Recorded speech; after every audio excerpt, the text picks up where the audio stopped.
Harley Quinn and Poison Ivy, issue 3. Jodie Houser writing with Adriana Melo on the art. So Matt read this. Did you read this book, Connor? I did, yeah. Okay. So take it away, the period then. So we missed issue 2, right? We didn't talk about it because we got bogged down in other stuff. I think it was a busy week. Yeah, so basically in issue 2, they fight the Floronic Man, right? And they kind of find out that the Green's been poisoned by him and whatever's going on with the Dumore. Yeah, and they run away to get some help from Mad Hatter. To fix Ivy's head, right? Yeah. So that leads them here to a miniature golf course where Mad Hatter's. They've kind of hint that he'd been thrown out of Bane's Gotham, right? Yeah, there's definitely a line to that effect. Or maybe he left. I can't recall. Yeah, and so, but I definitely remember him being there as one of the police, right? I will take your word for it because I don't recall well enough. So anyways, they go to him because of his mind technology, see what they can do to fix. And, he's talking in riddles like he, normally does, stuff from, Lewis Carroll books and whatnot. Yeah. And he puts a card onto Ivy, and whatever, was in that fertilizer has, it's making it impossible to fix her because they put that card on her and these flowers pop up and consume it just as she's starting to feel herself again. Yeah. It's very parasitic. Yeah. And so, at the same time, Mad Hatter is looking at this like, oh no, I'm going to get Harley finally to join me in my gang. So he's developed, he develops one of his hats with the technology, but it looks like her old school with the jester cap, jester stuff.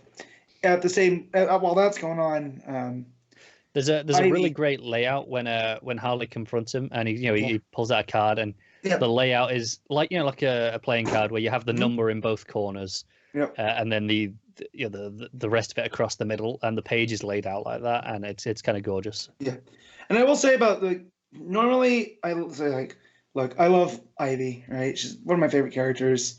I don't mind Cheesecake art at all, and like pinups and whatnot. And I really like Mello's art. Typically, I felt a lot of the Ivy stuff here was cheesecake for cheesecake's sake. And it kind of goes against the story in that way.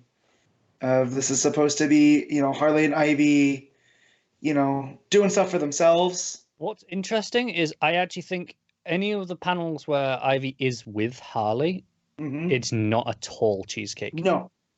It's only when she's on her own, and notably at the end when she's more powerful and and doing stuff. When she's kind of out of it at the start, it's really not at all. Yeah, there's one where she's battling Floronic Man stuff, and just the proportions on it, the side profile. I'm like, look, normally, like if this is just again pinup art style, that's cool, but I feel like it kind of it's distracting.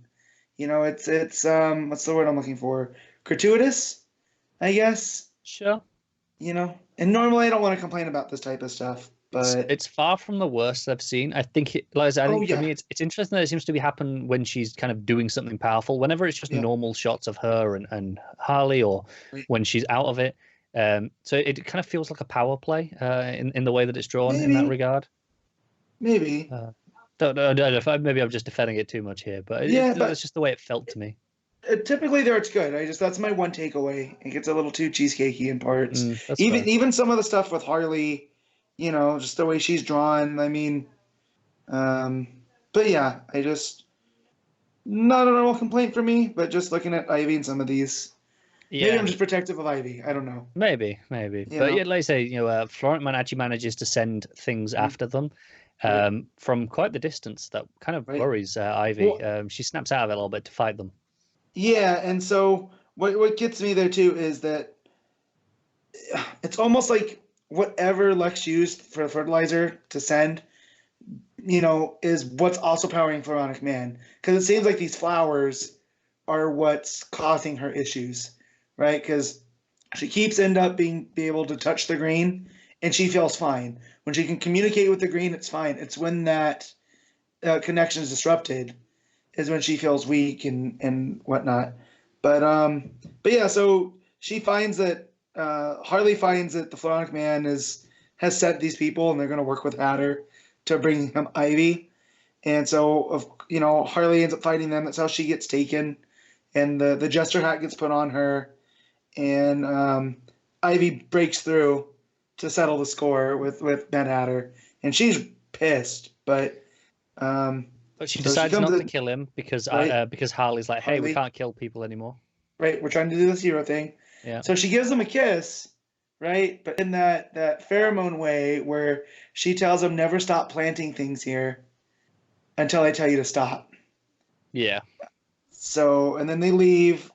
She pulls the hat off, and, Harley's like, oh, I'm kind of proud of you for not killing him. But also, I was just going to kill him, so it's fine. Right. I mean, well, it's a wash. So they go to leave, and as they take this car, which she says, it's stealing for the right reason, so heroes do this all the time. Yeah. But they go to leave, and it focuses on, I think it's the back of her head or her shoulder, and there's these two little flowers that are emphasized. And as you know about Pharaonic Man, it's the Parliament of Flowers now. Yeah, and they actually look evil, these flowers. They have like little eyes on almost. Yeah. Yeah. It's kind of great. Yeah.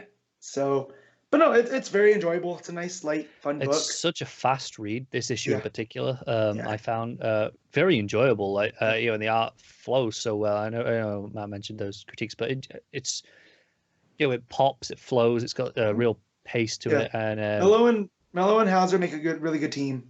Yeah, the dialogue's really snappy and smart. Yep. And it, like you said, and it does flow. And it's just like the characterizations of both characters are the versions that I like the most. Yeah. Right. And I can excuse the Ivy not being herself because that's part of the story. That's kind of the whole point right now. Yeah. Right. And then it's not the annoying Harley, that I don't like. Where's a constant quip and it's where she's trying to be Deadpool. I actually think, in terms of, we talk about how there's often multiple Harleys running around. Mm-hmm. You've got Suicide Squad Harley and the Harley Quinn solo book Harley. Right. I think this actually feels very similar to the solo book Harley for the most part. Yeah. Which I know is the type Matt says he doesn't like.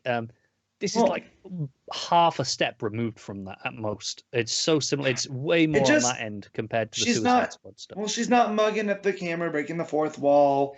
Yeah, it's just the lack of fourth wall stuff. But I think in terms of the actual characterization, I think this is definitely in keeping with that spirit of Harley. Well, it's certainly closer to that too, and she's not the sexed up version that we've gotten in New 52. Yeah, that stuff wasn't right. And I feel like there's a Harley renaissance right now with all those Black Label books, and and I've never really considered myself a Harley fan, but there's becoming a point now where there's enough books that maybe you are.